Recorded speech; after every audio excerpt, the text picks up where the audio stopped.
The Walt Disney Company is working hard to try to get rid of some of this Galactic Starcruiser merchandise. And it sounds like if you cancel a lightsaber experience before you actually go through it, that they might keep all of your money. Let's talk about that on That Park Place. Hello, I am Jonas J. Campbell, an investigative reporter for That Park Place, and I'm here to tell you that getting a lightsaber might cost you an arm and a leg. Ha ha ha ha! Oh, I'm very funny. And I'm here with my captive audience, Mr. Culture Casino and Mr. Vash Sky. Guys, how you doing? I'm doing pretty good. Looking to build some lightsabers. So that should be pretty fun here. Well, let's start with talking about the lightsabers, and then we'll go from there. This story out of WDWNT. This by Tony Ferrigno. Droid Depot and Savi's hand-built lightsabers now require prepaid reservations. Two experiences at Star Wars Galaxy's Edge in Walt Disney World now require guests to pay the full amount of the experience at the time of booking, that being Droid Depot and Savi's hand-built lightsabers. I didn't realize that the Droid Depot was an experience that you could pay for beforehand. Savi's hand-built lightsabers, I understand there's a lot of quote-unquote magic involved in that one. Sorry, force is the air quotes that I should do since it's a Star Wars theme. Hey, look, there's that Millennium Falcon that they changed just a little bit by adding a radar dish onto it, so they didn't have to pay as much to George Lucas. Both the Savi's Workshop hand-built lightsaber experience and building your own droid at Droid Depot have had policy changes that require guests to pay for the full experience at the time of booking. Prior to this change, guests could enter their credit card information at the time of booking, but would not be charged until after checking into the experience the day of their booking. This adjustment in policy has not yet impacted Disneyland Resort. Look at that. Is that Savi, or is that some guy who works for Savi? To build your own lightsaber at Savi's Workshop, you will have to pay the full $249.99 plus tax per lightsaber when the experience is booked. Around 15 minutes before your reservation window, guests must check in at the location in front of Savi's Workshop with their reservation confirmation, photo ID, and the credit card used at the time of booking. Same-day reservations and walk-ins are still open, depending on the day's availability. There is a 24-hour cancellation policy on which guests will be given a full refund, and no-shows or cancellations under 24 hours will result in a full charge. It sounds like a no-show or a cancellation. You're just not getting your lightsaber, even though you paid the $250. Do you still get a lightsaber if you pay the $250, but you don't show up to have the guy talk in front of you for a little bit before you pick it up? I would hope so. But I don't know how you would pick your parts and pieces there. I would hope, though. So I would hope that at least entitles you to maybe a rain check at some other time. That'd be nice. But it looks like they're really kind of cracking down on people who are just gathering reservations for something that is a very limited capacity experience. I believe. That's a very good point. Right, this is like a room of like 12 people, I think. It's not very big, yeah. And I don't know, I've done this a couple of times now. Look, some of the magic here is actually looking and holding some of the things that are on offer. The quality of the items are going to seem to vary. Believe me, I know. Some of the color dyes sometimes vary on the metal pieces and things you're assembling here. You could go into this. You certainly come out of this room with a $250 failure. I don't know. It doesn't seem like it doesn't seem like this is going to encourage people to do this. It seems like, you're just locked into this and that's it. Now, I do want to ask, since you're talking about the quality of the build itself, there was a different version of a lightsaber building experience at like Tatooine Traders, which is just, that's the one that's over near Star Tours. And my kids were just fine with that. Savi's wasn't, Savi's was around, but I don't think they were interested in Savi's. Thankfully, my goodness, didn't want to pay $250 for something they weren't sure that they liked. But the kind cast members brought them individual pieces from each of the different stations, and they put together lightsabers. Now, those lightsabers, since we've gotten home, because it's several kids, several different lightsabers, they've deconstructed and reconstructed different forms of those lightsabers. With Savi's, are you going home with something that is modular that you might switch around, or is everything pretty much locked in place? Well, for the No. For the tune of about $250, you could definitely empty your pockets multiple times and, have things that you can interchange. Again, I've done this a few times now, and the metal, the quality of the metal material. Please don't misunderstand. I mean, it's fine. They are quite durable. I believe the ones you're referring to are more plastic based. Oh yes, they're definitely toys. Yeah, so these are a little bit more hardy, but at the same time, I mean, I've had inconsistency of some of the threadings and things like that where they don't jive or go together easily, and they bind, things like that. But otherwise, I mean, it's just this is an extraordinary amount of money to have to cough up front before having any familiarity with this, you know? Yeah, you can buy those pieces separately. I know there was some I don't know, controversy surrounding that, whereas there were some points in time where you couldn't actually buy the separate pieces in order to customize your lightsaber further past the point of Safi's workshop experience. And there were times where you could. It's interesting because, this is all for Walt Disney World, but if people recall, at Disneyland, they've had some issues actually moving this type of product here. In fact, this article was published in February 2023. From KTLA, Disneyland drops prices for Star Wars themed experiences. You can actually see right here the prices for the lightsaber building experience at Savi's workshop has dropped from $250 to $220, and prices for the droid building experience at Droid Depot dropped from $120 back down to $100. Now, those prices may have increased since then, but it's kind of interesting because I think these changes that we're speaking about today are being done for capacity or operational concerns regarding the reservations themselves and how many they can allocate towards guests on a daily basis. But for Disneyland, I think they were having such trouble moving these items consistently at the Star Wars Galaxy's Edge California version that they had to actually adjust those prices to make this even more amenable. I think that's why, too, this article does say that this is a change only affecting Walt Disney World, whereas it's not actually affecting Disneyland, at least not yet.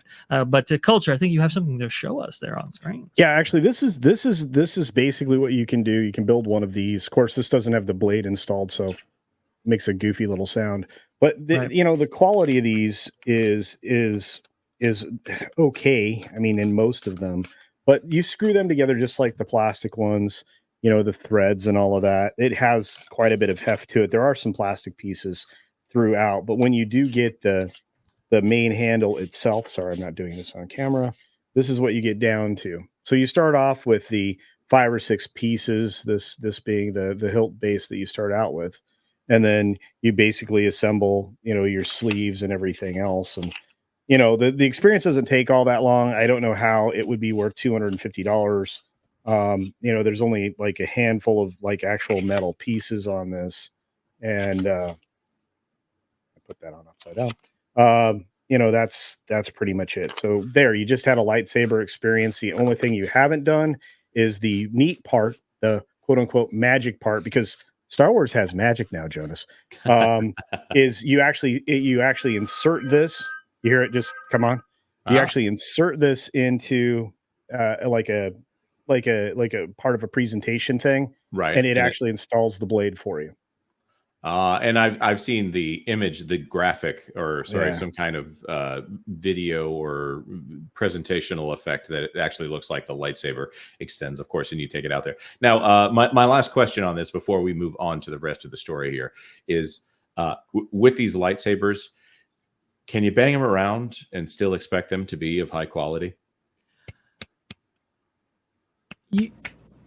No, I mean, whacking them around. Like, can you fight with them? Is what I'm asking. Yeah, briefly. Okay, so I'm an adult kid. I mean, I'll just admit it. In my 50s, I have a sibling who's also an adult kid. We did this together in an experience along with other family members, and we went to work on, smashing our stuff together. And eventually, one of the blades just quit. Okay. As in quit as in broke, or quit as in would not light up? Quit as in no more worky. So I actually had to beg, borrow, and steal from a friend to let me do an exchange on a blade. Yeah. Look at that. This is one of the original FX lightsabers from Master Replicas. Interesting enough. Right. And these blades were not removable, so you can actually see right there. Not so. Let me see if I can cover my face. There you go. You can see that this is correct on the inside right there. But these blades you can actually get outside of Savi's workshop at Doc Ondoors, interestingly enough.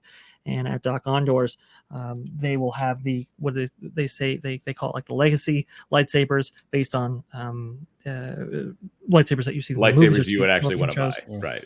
Right. Yes. Well, you could describe it that way, but they actually have removable blades and stuff. So thankfully, you can actually change out the blades if something does happen. But again, I mean, it's going to be at a right $200 price point. So all of this stuff and me asking all these questions, if I were considering doing these lightsaber experiences, I would have to have a lot of confidence that Disney is going to inspire quality or have quality here, and that if I pay $250, that it's going to be worth $250. This is the thing that I get a little frustrated with the current Walt Disney Company. They assume it's going to work, or maybe this is a intention to, like you said, to like Vash, you had indicated that maybe people are just parking on reservations, which used to be a thing when you were planning your Disney vacation with your quote unquote degree in Disney that you have to do a parks experience. You go ahead and book up a lot of different tables.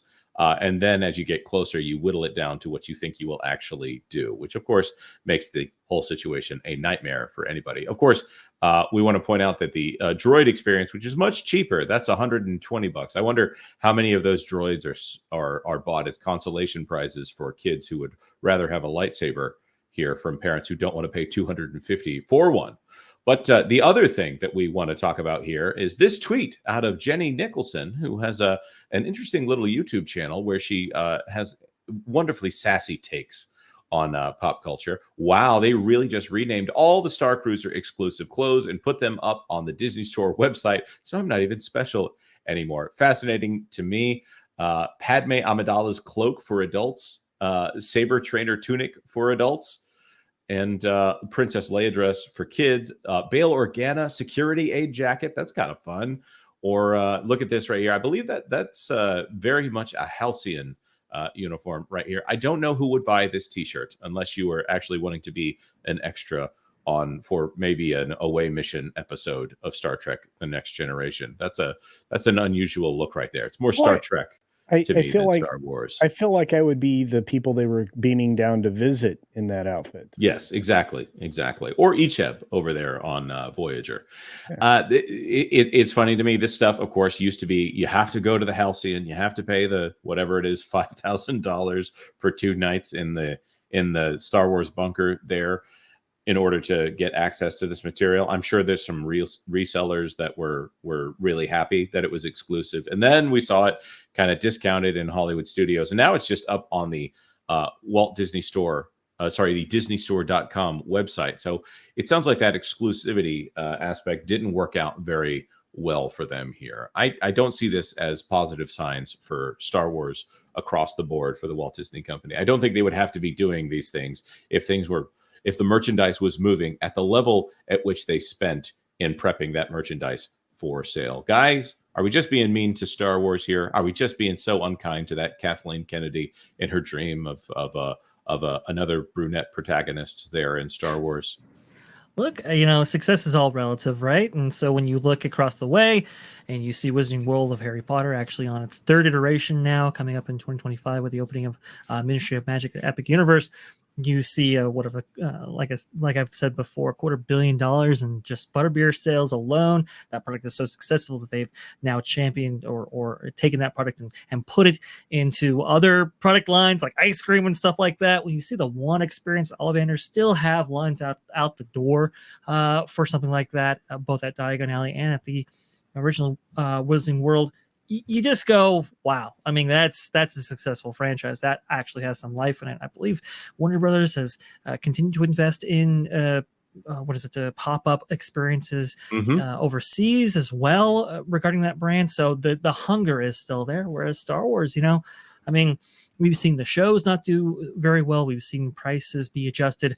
We've seen, obviously, the Galactic Starcruiser be the first Walt Disney World hotel actually fail on Walt Disney World property, which is absolutely stunning. I never thought I would see that, but here we are. So the Star Wars brand is just not in the best place. I think that's a charitable way to put it, like you did, Jonas.